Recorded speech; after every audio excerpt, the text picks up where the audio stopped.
آداب، میں ہوں وسعت اللہ خان، میرے ساتھ ہیں زرار کھوڑو اور شاہزیب جیلانی اسکائپ پہ ہیں۔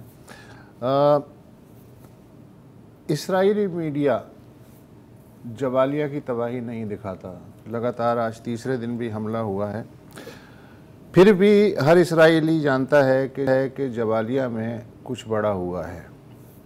میڈیا بس یہ بتا رہا ہے کہ اسرائیلی فضائیہ نے جبالیہ میں حماس کے ایک کمانڈر ابراہیم بیاری کو نشانہ بنایا، درجنوں دہشت گرد جو آس پاس تھے وہ بھی مارے گئے۔ اللہ اللہ، خیر صلی اللہ۔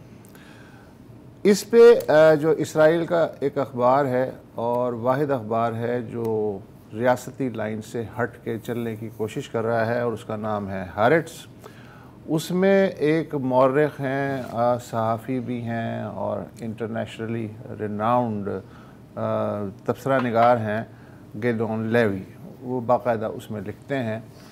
انہوں نے اسرائیلی میڈیا کا اسرائیلی سماج پہ جو اثر ہے اس کو سامنے رکھتے ہوئے آج ہیرٹس میں ایک چھوٹا سا پیس ان کا شائع ہوا ہے۔ حماس کے ایک دہشت گرد کو ملبے سے نکالا گیا تو اس کے باپ نے اسے گود میں لے لیا۔ اس کا چہرہ خاک آلود تھا، جسم بری طرح تھر تھرا رہا تھا، آنکھیں پتھرائی ہوئی تھیں۔ اس دہشت گرد کی عمر یہی کوئی 3-4 برس ہوگی۔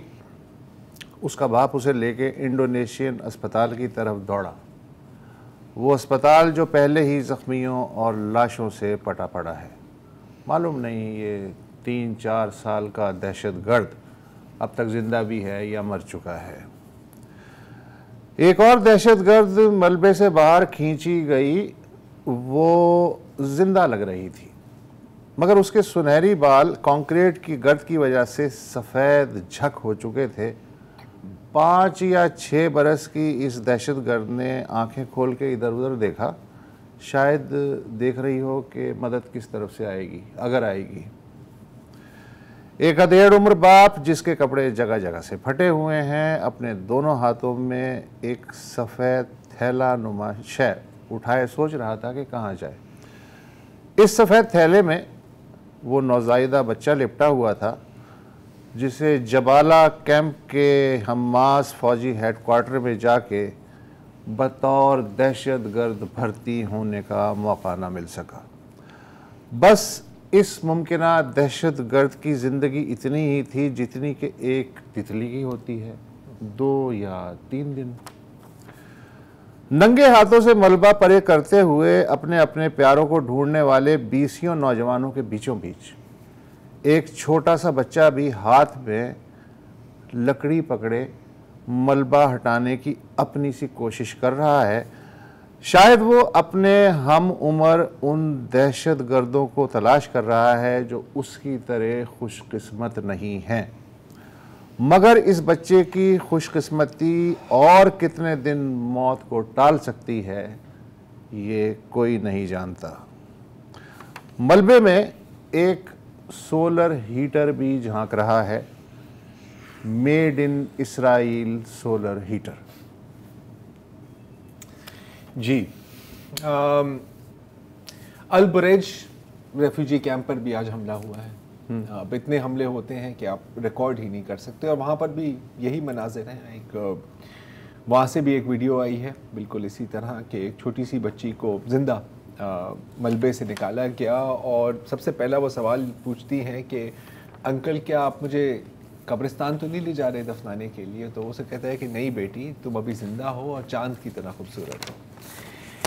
کچھ رپورٹس آئی ہیں، بی بی سی نے بالآخر تصدیق کر دی ہے کہ جی، جہاں حکم دیا گیا تھا، اسرائیل نے جو حکم دیا تھا غازہ کے شہریوں کو کہ آپ فرار ہو کے یہاں جا سکتے ہیں، انہی نشانوں پر بمباری کی گئی ہے۔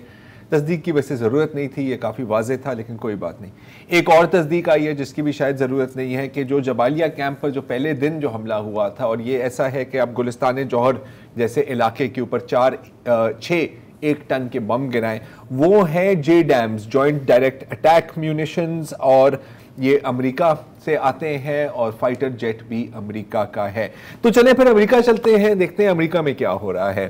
اب کیونکہ 9000 سے زائد اموات ہو گئی ہیں، غازہ میں، تو ایک سینیٹر جن کا نام ہے سینیٹر ڈربن، انہوں نے بالآخر کہا ہے کہ میرا خیال ہے کہ شاید جنگ بندی کی اب بات ہمیں کر لینی چاہیے. اس کے ساتھ لیکن دوسری جانب ایک اور ریپرزینٹیٹیو ہیں برائن ماسٹ صاحب، جو کہتے ہیں یار اب کیا یہ پاگلوں والی باتیں کر رہے ہو، فلسطینی شہری، کیا آپ نے نازی شہریوں کا خیال رکھا ہے ہم نے؟ تو ان سب کو کچل کر دو. اور اسرائیل سے جو باتیں آ رہی ہیں وہ تو آپ کو پتہ ہے. U S president Joe Biden وہ آج ہیں منیسوٹا میں، مشیگن میں، جو آپ کو پتہ ہے کہ ایک بہت بڑا گڑھ ہے مسلمانوں کا، عربز کا ایک سوئنگ سٹیٹ بھی ہے، لیکن وہاں پر وہ کسی عرب ریپرزینٹیٹیو سے نہیں مل رہے. سڑکوں پر مظاہرے ہو رہے ہیں، وہ اپنے کان بند کر کے بیٹھے ہوئے ہیں. لیکن جہاں ان کی میٹنگز ہو بھی رہی ہیں وہاں پر کیا ہو رہا ہے، یہ ایک ویڈیو میں آپ کو دکھانا چاہ رہا ہوں. یہ ہے ریبا، ایک فیمیل ریبا ہے، خاتون ہے، جیسی روزنبرگ. اس میں وہ بیچ میدان میں کھڑی ہوئی اور کہا کہ آپ میں ہمارے نام میں، مطلب امریکن یہودیوں کے نام میں نسل کشی نہیں کر سکتے. اور اس میں ابھی آڈیو ہم نہیں آپ کو دکھا رہے، لیکن سب لوگ پھر اس پر بوئنگ شروع کر دی. تو یہ پاور سینٹرز میں یہ ماحول ہے. دوسری طرف امریکی کانگریس میں کوئی $15 بلین کی ہنگامی امداد کی منظوری پہ اس وقت بحث جاری ہے کہ اسرائیل کو بھیجی جائے. جی بالکل. اچھا، اب جو بائیڈن جس کو آج کل پیار سے لوگ جینوسائیڈ جو بول رہے ہیں، اب یہ تو ہمیں پتا ہے کہ صحیح ہے، وہ اپنے منہ سے اس نے کہا ہے کہ میں زائنسٹ ہوں، ممکنہ وار کرمنل بھی ہے، لیکن مجھے نہیں پتا تھا کہ وہ کمیڈین بھی ہے. کمیڈین ہے اور بہت اچھی کامیڈی کی ہے، کیونکہ آج انہوں نے اور ان کی جو نائب صدر ہے کاملا ہیرس، انہوں نے اعلان کیا کہ دیکھیں یہ جو نفرت پھیلائی جا رہی ہے نا مسلمانوں کے خلاف امریکہ میں، یہ ہم برداشت نہیں کر سکتے، سروال پھاڑ دیں گے آپ کا. اور ہماری تاریخ میں پہلی دفعہ ایک نیشنل اسٹریٹجی اگینسٹ اسلاموفوبیا ہم لانچ کر رہے ہیں. مطلب پیاری بات ہے، گلا کاٹو اور پھر کہو کہ یار یہ لو ٹیشو، یار پہنچ لو، یار آپ شکریہ بھی نہیں ادا کر رہے میں نے آپ کو ٹیشو دیا. اینی وے، تو اب ظاہر ہے کہ آپ کو پتا ہے کہ جب سوشل میڈیا پہ آج کل اس طرح کی چیزیں پوسٹ ہوتی ہیں تو ایک طوفان بدتمیزی آتا ہے، لوگ پتہ نہیں عجیب عجیب باتیں کرتے ہیں. لیکن جو سب سے جو کلاسک اس میں بات تھی وہ میں آپ کے ساتھ تھوڑا سا شیئر کرنا چاہ رہا ہوں. یہ دیکھیں، اس نے کہا یہ فورن پالیسی کی بات ہے. ٹرمپ کی فورن پالیسی ہے کہ یار ہم آپ پر بام گرائیں گے. بائیڈن کی فورن پالیسی ہے کہ ہم آپ پر بام گرائیں گے انشاءاللہ. اور پھر ایک ہارٹ ایموجی اور یہ والا جو ہوتا ہے پتہ نہیں کیا ہے. نیو یارک میں آپ کو پتا ہے، نیو یارک ہے تو ویسے ایک لبرل قسم کی جگہ ہے، وہاں پر جو مظاہروں کی شکل ہے وہ بھی تھوڑی سی تبدیل ہو رہی ہے، اس میں ایک تھوڑا سی لوکل ٹچ بھی آ رہی ہے. تو میں آپ کو یہ ایک بس دکھانا چاہ رہا ہوں، کیونکہ یہ بھی ایک کیمپیننگ کی طریقہ ہوتا ہے. اور اس بس میں لکھا ہوا ہے کہ یار یہ جو روڈوں پہ کھڑے ہیں اس کے لیے معذرت، اس وقت آپ کے ٹیکس کے پیسے نا فلسطینی بچوں کے قتل کے لیے استعمال ہو رہے ہیں، تو سوری، روڈوں پر ہم آئیں گے جب ذرا محسوس نہ کیجیے. اچھا، اگر ہم یو کے جائیں تو آج یو کے میں کچھ یہ پروگریسو پرو پیلسٹین پرو پیس جوز کے ایک مظاہرہ ہوا ہے، آئی تھنک کینٹ اسٹیشن میں، جس پر پھر پولیس کا حملہ ہو گیا. کیونکہ آپ کو پتا ہے کہ یو کے کی میٹرو لنڈن اور یو کے کی پولیس نے کہا ہے کہ جی ہم بڑی سختی سے نپٹیں گے اگر کسی نے بھی اسرائیل کے خلاف یہاں پر. اچھا، یو کے میں تو صرف پولیس ہی کوشش کر رہی ہے نا. جرمنی میں آج حماس اور فلسطینیوں کے مسائل پہ توجہ دلانے والی جو مقامی تنظیم ہے شمیدون، اس کی سرگرمیوں پہ پابندی لگا دی گئی ہے. لیکن فرانس نے اسے ایک بہت بڑی اچھی خبر آئی ہے. فرانس نے کل خبر آئی تھی کہ وہاں کچھ یہودی گھروں پہ نشانات پائے گئے، تو وہ صدر جو ہیں میکرون صاحب، انہوں نے بہت سخت ایکشن لینے کا مطالبہ کیا تھا. لیکن فرانس نے آج غزہ میں انسانی جانوں کی بڑی تعداد میں اتلاف پہ صدمہ ظاہر کیا. ہاں ظاہر ہے، بری بات. اچھا، مزیدار بات یہ ہے کہ اسرائیل میں بھی آپ کو پتہ ہے، اس پر ہم نے کافی دفعہ بات کی ہے، ایک کچھ فرقے ہیں یہودیوں کے جو کہتے ہیں کہ جی ہم اسرائیل کو تسلیم ہی نہیں کرتے، اور یہ جو آپ کر رہے ہیں فلسطینیوں کے ساتھ یہ قابل قبول نہیں ہے. اسرائیلی پولیس، اگر ہم وہ والی فوٹیج دکھا دیں، اسرائیلی پولیس نے باقاعدہ ان پر بھی حملہ کیا ہے اور کافی مار پیٹ بھی ہوئی ہے اور کچھ سرور بھی پھاڑے ہیں لوگوں کے. تو یہ جو مطلب طریقہ کار استعمال کیے جا رہے ہیں اپنے لوگوں پر بھی استعمال کیے جا رہے ہیں. اس میں ایک انٹرسٹنگ چیز میں آپ کو دکھانا چاہ رہا ہوں. اب یہ مجھے نہیں پتا کہ یہ اسرائیل کا ہے یا یہ کہیں اور کا ہے، لیکن ایک مظاہرہ ہو رہا تھا یہی آرتھوڈاکس جوز کا، اور اس میں پھر گزرتے ہوئے ایک مسلمان انسان ہے, ظاہر ہے لباس سے ہی لگ رہا ہے, اور وہ ان کو چومنے لگ جاتا ہے. تو ہم دیکھ رہے ہیں کہ ایک تو بڑے کو چومتے ہیں اور پھر ایک چھوٹے بچے کے سامنے آتے ہیں کہ دیکھا میں آپ کو بھی چوم لوں تو اس کو بھی چوم لے, وہ پھر مسکرانے لگ جاتے ہیں. تو ان دا مڈسٹ آف آل دس ہارر ایسی چیزیں بھی آپ کو نظر آتی ہیں. اچھا, سپورٹس پر بھی ایک امپیکٹ پڑا ہے. آپ کو پتا ہے کہ مختلف فٹ بال کلبز کے جو سپورٹرز ہیں اور فینز ہیں وہ فری فلسطین کے نعرے لگا رہے ہیں. سپورٹس کلبز نے لیکن اس کے اوپر پابندی کر دی ہے. لیکن جب آپ لائیو ہوتے ہو ہاں تو پھر آپ کو کون روک سکتا ہے؟ تو ایک ٹینس کافی مشہور اونز جبور صاحبہ, اگر میں صحیح ٹیونیشین ہے, مجھے آئی تھنک مجھے ان کی نیشنلٹی کا نہیں پتا, مجھے ٹینس کے بارے میں بھی زیادہ نہیں پتا. تو جب وہ جیتی اپنی میچ تو ان سے جیسے حسب معمول پوچھا جاتا ہے نا کہ کیسا محسوس ہو رہا ہے آپ کو, یہ ٹیونیشین ہے اور یہ کہ مطلب رو پڑی آپ کے سامنے اور کہا کہ جو میری پرائز منی ہے اس کا ایک حصہ میں فلسطینیوں کو دے. اچھا, سیلیبریٹیز مسلسل آ رہے ہیں. اینجلینا جولی کی آج ٹویٹ دیکھ رہا تھا کہ دنیا کی سب سے بڑی کھلی جیل اب تیزی سے اجتماعی قبر میں بدلتی جا رہی ہے. بالکل بالکل. اچھا, یہ تو غزہ کی بات ہو رہی ہے نا. آج اگر ہم مغربی کنارے پر اب ایک بار پھر نظر ڈالیں تو وہاں پر جو اسرائیلی آباد کار ہیں انہوں نے اب فلسطینی دکانوں کو بھی آگ لگانا شروع کر دی ہے. وہی جو ٹپیکل ہوتا ہے کہ بالکل ہی یہاں سے ان کو مٹا دیں. اور اگر ہم پچھلے 2 روز کی بات کریں تو اسرائیل نے وائٹ فاسفورس استعمال کیا ہے جنوبی لبنان میں, اور جہاں پر 40,000 سے زائد زیتون کے درخت جل کر راکھ ہو گئے ہیں.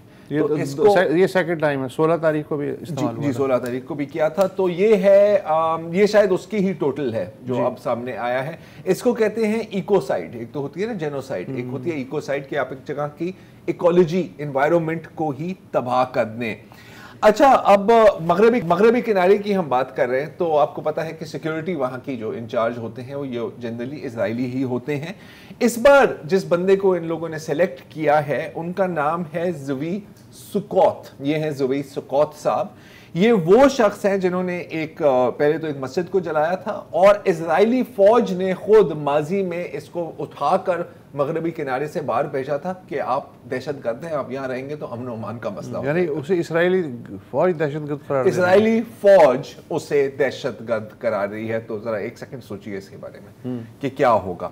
اچھا, لیکن ظاہر ہے کوئی حیران کن بات نہیں ہے. ماضی میں ہم نے آپ کو بتایا ہے باروک گولڈسٹائن ایک بروکلن سے آئے تھے یہودی انتہا پسند, اور انہوں نے ہیبرون میں ایک مسجد میں آ کے کوئی 20 سے زائد نمازیوں کو شہید کر دیا تھا. اسرائیل کے جو نیشنل سیکیورٹی منسٹر ہیں ان کی دیوار پر اسی شخص کی تصویر ہے ایک پورے تھنگ میں. لیکن اگین یہ ہم سب کچھ جانتے ہیں. اب ایک آخری چیز کہ کبھی کبھی اب اسرائیلی جو بھی ترجمان ہیں ہر دن ایکٹیو ہوتے ہیں, اور شاید ان کو پتا ہے کہیں اندر کہ ہم جھوٹ بول رہے ہیں. اور جب آپ مسلسل جھوٹ بول رہے ہوتے ہیں تو مسئلہ کیا ہوتا ہے کہ کبھی کبھی آپ غلطی سے سچ بھی بول لیتے ہیں. تو اس کی تھوڑی سی میں آپ کو جھلکی دکھانا چاہ رہا نیتنیاہو کے ترجمان کی اور اسرائیلی ایمبیسیڈر ٹو آسٹریلیا کی. سنیے. تو ایک وقفہ لیتے ہیں and we'll be right back.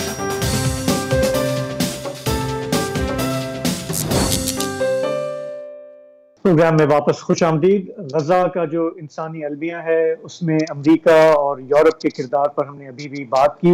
پروگرام میں آگے جا کر ہم بات کریں گے کہ خطے کے جو پڑوسی ملک ہیں, مسلم ملک ہیں, وہ اسے کیسے دیکھ رہے ہیں. ہم ایک صاحب سے بھی بات کریں گے. لیکن یہاں پہ کچھ دیر کے لیے ایک اور بڑی طاقت کی بات کرتے ہیں جس کا ابھی تک ذکر نہیں ہوا, اور وہ ہے روس. ہم یہ جانتے ہیں کہ 7 اکتوبر کو جب حماس نے اسرائیل میں گھس کر 1400 لوگوں کو مارا, تو اس کے بعد روس وہ پہلا ملک تھا جس نے فوراً سیز فائر کا مطالبہ کیا. ان کی فورن منسٹری نے کہا کہ اس معاملے کو روکنا چاہیے. اس کے بعد سے اور اب تک بارہا روس نے سلامتی کونسل میں قراردادیں پیش کرنے کی کوشش کی ہے. کم از کم 2 قراردادیں دونوں نے پیش کی ہیں چین کے ساتھ مل کر کہ یہ سیز فائر کیا جائے, ہیومینیٹیرین جو ہے کوریڈور بنایا جائے. لیکن امریکہ اور برطانیہ نے اسے بار بار ویٹو کیا ہے. ہم یہ بھی جانتے ہیں کہ ہم یو این کو بہت کوستے ہیں, لیکن یو این جنرل اسمبلی کے 193 ممبرز نے بھی ایک قرارداد منظور کی جس میں انہوں نے ہیومینیٹیرین ٹروس کا مطالبہ کیا. لیکن انفارچونیٹلی یہ جو قراردادیں ہوتی ہیں جنرل اسمبلی کی, یہ نان بائنڈنگ ہوتی ہیں, اس لیے ان کی کوئی خاص وقت نہیں ہوتی. اچھا، یہ ایک دلچسپ بات ہے کہ 7 اکتوبر کا ہم بار بار ذکر کرتے ہیں، گو کہ ہمیں پتہ ہے کہ مڈل ایسٹ میں جو کچھ ہو رہا ہے اس کی ایک 75 سالہ تاریخ ہے، لیکن یہ حالیہ کانفلکٹ جو ہے یہ حماس نے 7 اکتوبر کو شروع کیا. اب یہ ڈیٹ جو ہے یہ دلچسپ ڈیٹ ہے کیونکہ یہ ولادیمیر پوتن صاحب کی سالگرہ کا دن ہے، اور امریکی میڈیا میں چونکہ ایک obsession ہے ولادیمیر پوتن کے ساتھ، تو دلچسپ خبریں حالیہ دنوں میں سامنے آئی ہیں ان کی جو مین سٹریم میڈیا ہے. ایک بڑا جو ایلیگیشن سامنے آیا ہے وہ یہ کہ پوتن صاحب کے تانے بانے حماس سے ملتے ہیں، اس لیے وہ اسرائیل کی مذمت کرتے ہیں اور حماس کی سائیڈ لیتے ہیں. اچھا، لیکن اس خبر کا کوئی ثبوت ابھی تک پیش نہیں ہوا. ان کا جو ایک ملیشیا گروپ ہے واگنر گروپ جو کہ یوکرین میں بہت ایکٹیو رہا ہے، اس کے حوالے سے بارہا امریکی میڈیا میں خبریں آئی ہیں کہ جب ان لوگوں کو بیلاروس سے نکال کر افریقہ بھیجا گیا تو اس سے پہلے ان کو حماس کے حوالے کیا گیا کہ آپ انہیں ٹرین کریں اسالٹس میں اور ڈرون وارفیئر میں. اچھا، یہ بھی ایک انٹرسٹنگ بات ہے کہ اب نظر یہ آ رہا ہے کہ پوتن صاحب نے ظاہر ہے کہ یہ آگ لگائی تو نہیں ہے لیکن وہ اس سے فائدہ اٹھانے کی ضرور ایک کوشش کر رہے ہیں، کیونکہ پوتن صاحب خود جو ہے وہ بھی کوئی اتنے زبردست اصولی شخص نہیں ہے. ان کی بھی اپنی ایک لانگ ہسٹری ہے مداخلت کرنے کی، انویژن کرنے کی، قبضے کرنے کی. انہوں نے جارجیا پر انویژن کیا، اینیکسیشن کیا، مولڈووا میں کیا، کرائمیا میں کیا، اور یوکرین میں فروری 2022 میں جب انہوں نے چڑھائی کی اس کے بعد سے روس پر بھی الزام ہے کہ وہ وہاں پہ جنگی جرائم کا مرتکب ہو رہا ہے. تو کہنے کا مقصد یہ کہ یہ بظاہر یہ جو ایک نیکسس نظر آ رہا ہے وہ یہ ہے، جو امریکہ کو پریشانی ہے، اسرائیل کو پریشانی ہے، وہ یہ کہ روس کے اور پریزیڈنٹ پوتن کے جو ہے ایران کے ساتھ بہت اچھے تعلقات ہیں، اور یہ جو یوکرین میں جو لڑائی چل رہی ہے اس میں ایران نے اپنے میزائل، اپنی جنگی جو تعاون ہے وہ صدر پوتن کو دیا ہوا ہے. اور ہم یہ بھی جانتے ہیں کہ اسرائیل کا جو نمبر 1 اینیمی ہے خطے میں وہ بھی ایران ہے. تو یہ ایکسس کچھ اس طرح سے بن رہا ہے کہ روس، چین اور ایران ایک سائڈ پہ نظر آتے ہیں جبکہ یورپین ممالک، امریکہ جو ہے وہ اسرائیل کی سائڈ پہ نظر آتے ہیں. تو یہ جو تعلقات ہیں صدر پوتن کے حماس کے ساتھ یہ کافی پرانے ہیں.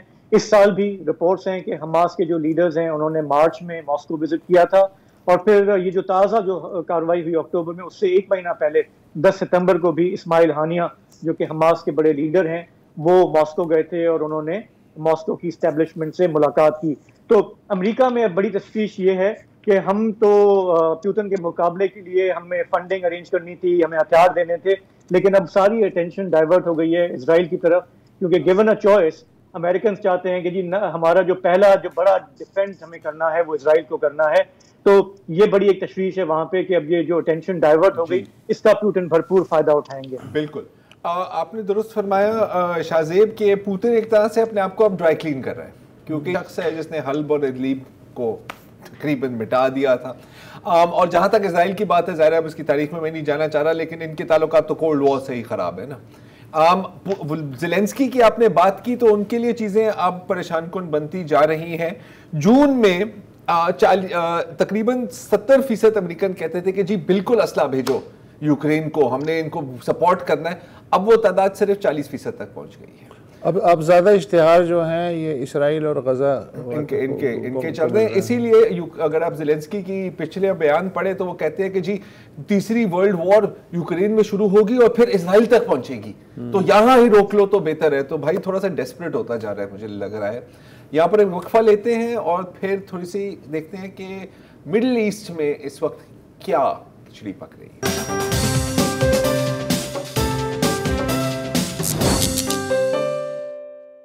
غزہ کا حال تو ہم جتنا بیان کر سکتے ہیں کر ہی رہے ہیں، لیکن غزہ کے آس پاس بھی تو آخر ممالک موجود ہیں. انہیں عرب ممالک کہا جاتا ہے اور دولت مند ممالک ہیں، انہیں خلیجی ریاستیں کہا جاتا ہے. اور شمالی افریقہ میں بھی عرب اور بربر کلچر موجود ہے.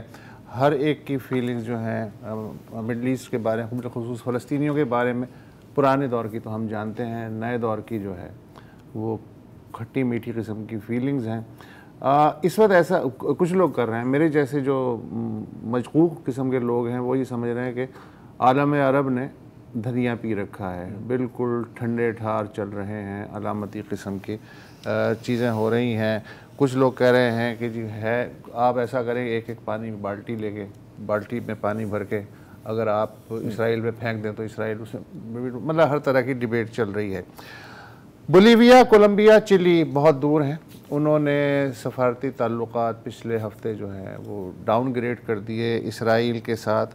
اس کے بعد اسرائیل سے لگا ہوا جو ملک ہے اردن، وہ پہلا غالباً عرب ملک تھا جس نے کہا کہ بھائی صاحب ہم پہ پریشر بہت ہے، ہم اپنا سفیر واپس بلا رہے ہیں، مزید برداشت نہیں ہو سکتا. مصر کی مشکل یہ ہے کہ اس کی سرحد رفح سے لگتی ہے اور وہ براہ راست متاثرین میں سے ہے، لہٰذا اس کی سمجھ میں نہیں آ رہا. کبھی وہ اپنے ہاں مظاہروں کی اجازت دیتا ہے، پھر روک لیتا ہے اور وہ پل کا کام بھی کرنا چاہتا ہے. اسی طرح قطر جو ہے وہ بھی برج کا کام کرنا چاہتے ہیں، اس لیے کہ ہاسٹیجز وغیرہ کا مسئلہ ہے. سعودی عرب جو ہے وہ فل ٹھنڈ اس وقت لگ رہی ہے، لیکن وہاں غزہ کے لیے فنڈنگ شروع ہو گئی ہے اور خود جو ولی عہد ہیں محمد بن سلمان، انہوں نے اپنی جیب خاص سے اس فنڈ میں 20 ملین سعودی ریال جو ہیں انہوں نے کہا یہ ہو گئے میری طرف سے. اب بحرین جو ہے اس نے کہا ہے کہ بھائی صاحب ہم تجارت معطل کر رہے ہیں. کتنا بڑا کنٹریبیوشن ہے. متحدہ عرب امارات نے پیشکش کی ہے کہ حالانکہ 20,000 اس وقت زخمی موجود ہیں غزہ میں، 1,000 ہمیں دے دو بچے، ہم ان کا علاج کریں گے. اب وہ کیسے جائیں گے وہ ایک الگ مسئلہ ہے. اچھا، عرب لیگ جو ہے وہ کہہ رہی ہے کہ تحمل سے کام لیں، کچھ اس طرح کی چیزیں ہیں. ہمارے ہاتھ آ گئے ہیں خلیج میں مقیم تجزیہ کار اسامہ بن جاوید نے حال ہی میں ان ممالک کو بہت قریب سے بھی دیکھا ہے، وہاں شاید گئے بھی ہیں. ہم ان سے جاننا چاہتے ہیں کہ خلیج، شمالی افریقہ اور جو اسرائیل سے جڑے ہوئے عرب ممالک ہیں وہاں کیا ٹائم چل رہا ہے، کیسا ٹائم چل رہا ہے؟ بہت شکریہ وسط صاحب. سب سے اچھی بات مجھے یہ لگی کہ آپ نے خلیجی ممالک کے لیے اور عرب ممالک کے لیے جو غلط العام ہے اس امت مسلمہ استعمال نہیں کیا. آپ نے مسلمان اکثریت والے ممالک میں چنا اور گنا انہیں، اور جو کہ حقیقت بھی ہے. جیسا کہ آپ نے بیان کیا، اس وقت حکومتوں کی صورتحال یہی ہے کہ وہ نہ اگل سکتے ہیں نہ نگل سکتے ہیں. ابراہیم اکارڈز کے بعد وہ جتنے قریب آ گئے تھے وہاں سے پیچھے ہٹنا واقعی بہت مشکل ہے، چاہے وہ مصر ہو، اردن ہو، متحدہ عرب امارات ہو یا بحرین ہو. سعودی عرب کے لیے آسان ہے کیونکہ انہوں نے ابھی تک آفیشلی اس پر دستخط نہیں کیے تھے. لیکن حکومتوں کے علاوہ جو آپ کو سڑکوں پر غم و غصے کی کیفیت ہے وہ بہت شدت سے نمایاں ہے. میں اردن میں تھا اس وقت جب اسرائیلی ایمبیسی کا لوگوں نے محاصرہ کیا. وہاں پر انہوں نے پولیس سے جھڑپیں ہوئیں، ٹیئر گیس چلی، پولیس والے چند زخمی ہوئے، مظاہرین زخمی ہوئے، اور اس رات سینکڑوں سے شروع ہونے والا ہے مظاہرہ کئی ہزار لوگوں تک پہنچ گیا. اور لوگوں کی کوشش یہ تھی، اور وہاں پہ اردن میں مقیم چونکہ 22 لاکھ سے زیادہ فلسطینی ہیں، ان کا کہنا تھا کہ ہم اس کو اپنے سینے پہ خنجر محسوس کرتے ہیں جو اسرائیل کا سفارت خانہ، قونصل خانہ یہاں پہ بنا دیا گیا ہے.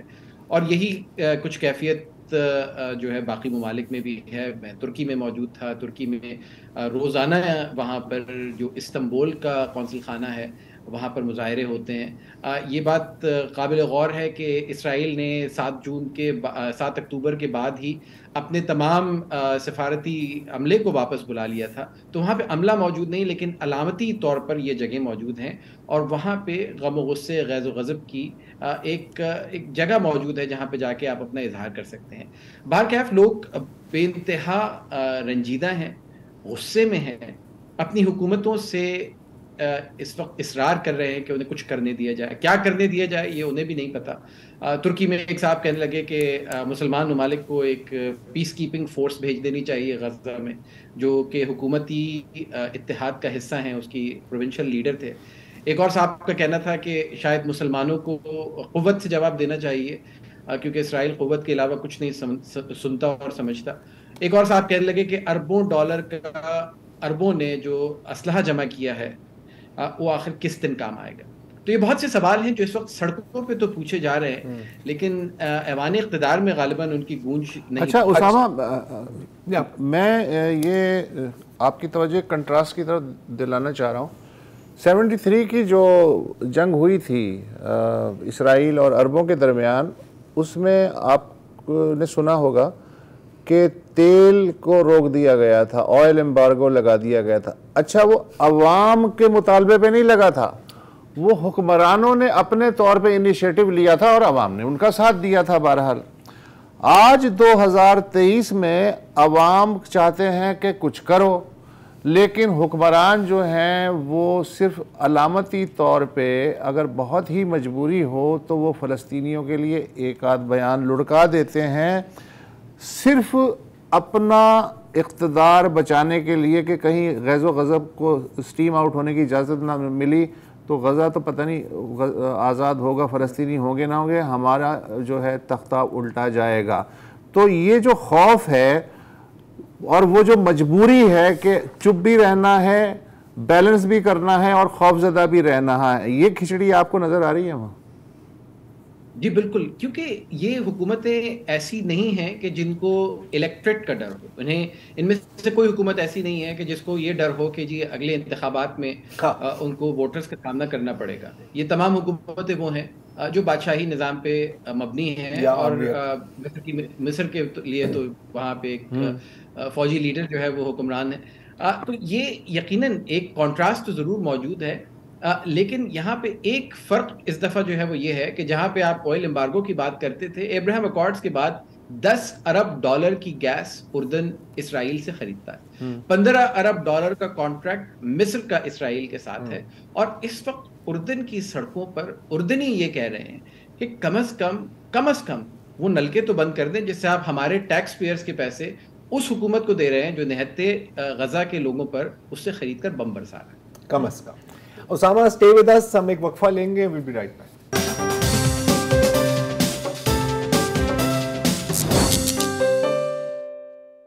پروگرام میں واپس خوش آمدید. ہمارے ساتھ موجود ہیں اسامہ بن جاوید, مشرق وسطیٰ کے صحافی اور تجزیہ نگار ہیں.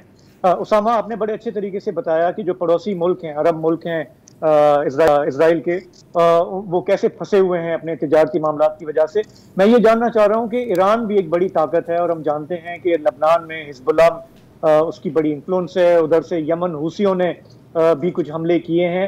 تھوڑا یہ بتائیں گے کہ اس تنازع میں یہ جو روایتی ایک تقسیم رہی ہے ایران کی باقی عرب ملکوں سے, کیا کچھ نظر آ رہا ہے کہ اس ایشو پہ وہ تھوڑا کوآپریٹ کر رہے ہیں, یا ابھی بھی ان کے جو مفادات ہیں وہ کراس پرپوزز ہیں؟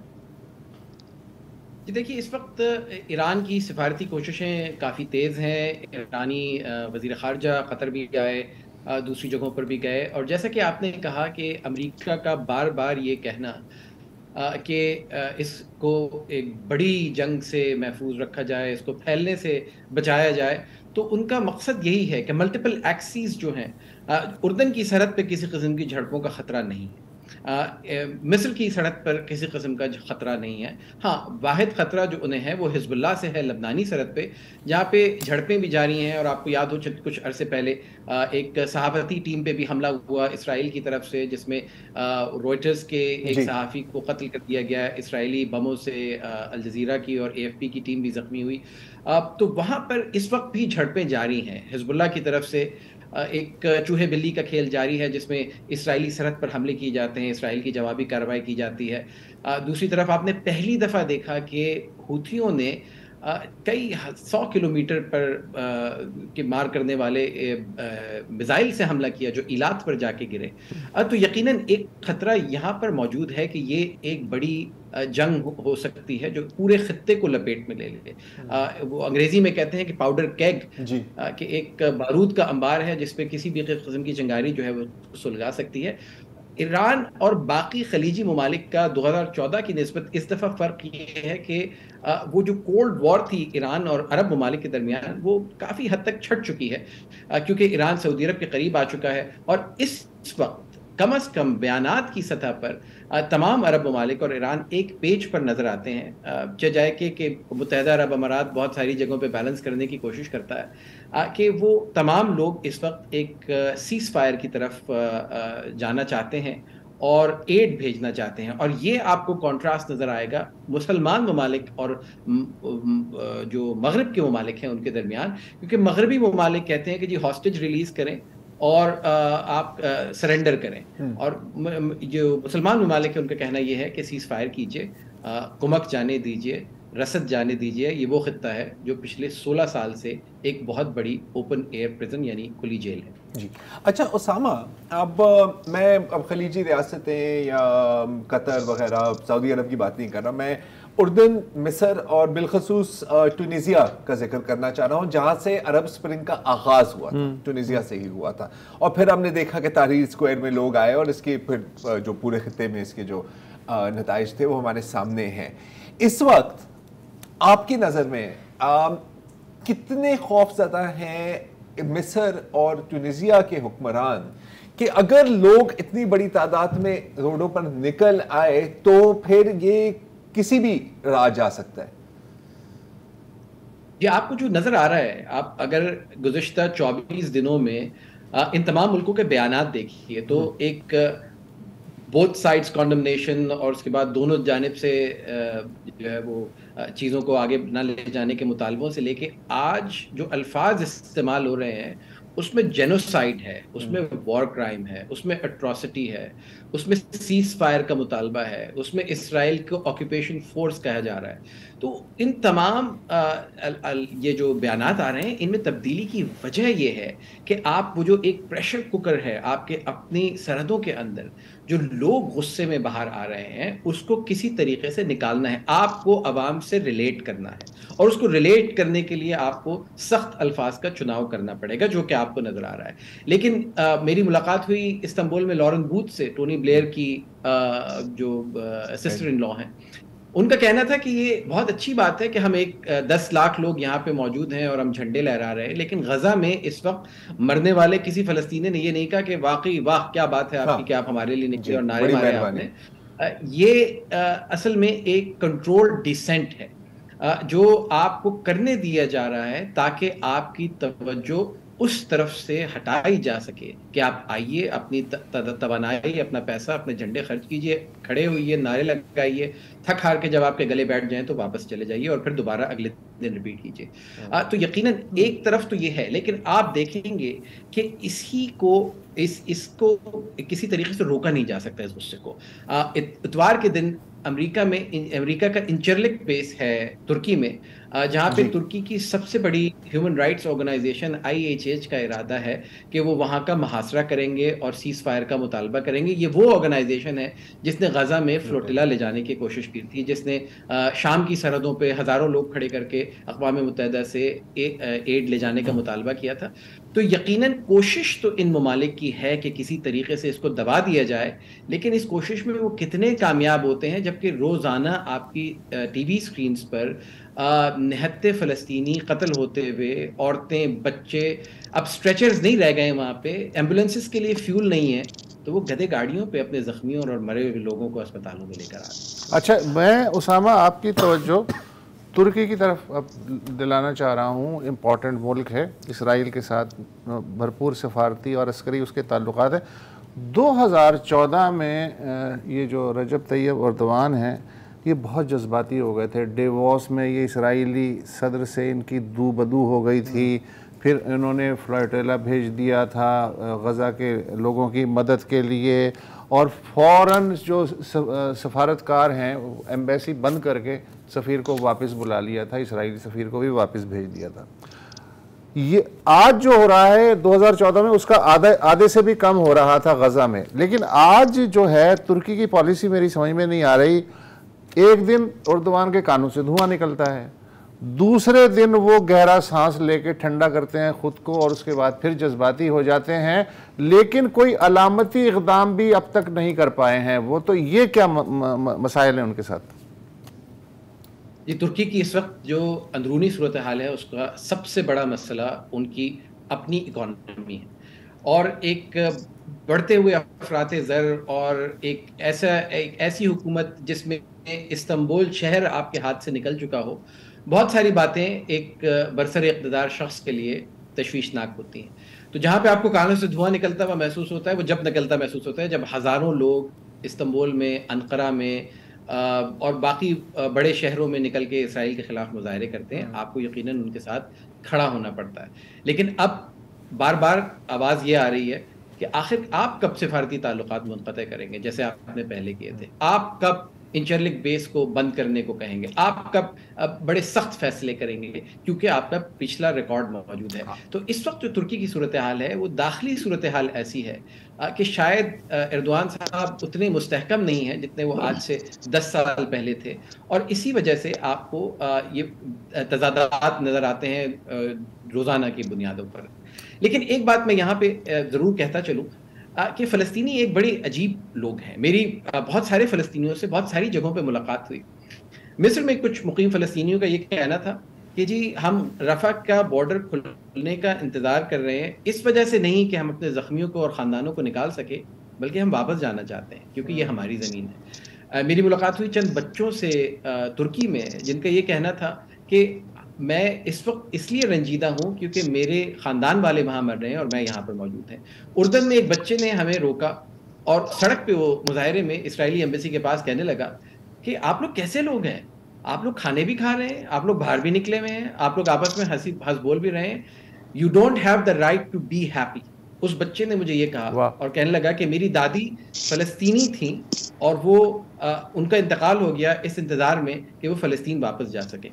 تو آج جب آپ کو بہت ساری جگہوں سے اسپیشلی مغربی ممالک سے یہ بات سننے کو ملتی ہے کہ آخر فلسطینیوں کو کیوں نہیں لے رہا مصر، فلسطینیوں کو کیوں اجازت نہیں دے رہا اردن آنے کی، کیونکہ 70 سال پہلے ان کے ساتھ یہ کھیل کھیلا جا چکا ہے کہ لاکھوں فلسطینیوں کو بے دخل کرنے کے بعد ان کو واپس نہیں جا سکتے. تھینک یو سو مچ. بہت شکریہ اسامہ بید. ایک چھوٹی سی خیال آتا ہے اکثر میرے ذہن میں کہ اگر عرب اسپرنگ کامیاب ہوتی اور اس وقت مشرق وسطیٰ میں جمہوری یا نیم جمہوری حکومتیں ہوتی تو کیا چیزیں مختلف ہوتی شاید کسی حد تک. بہرحال یہ ایک واٹ ایف ہی رہے گا. آج کے لیے اتنا ہی جی، اجازت دیجیے، خدا حافظ.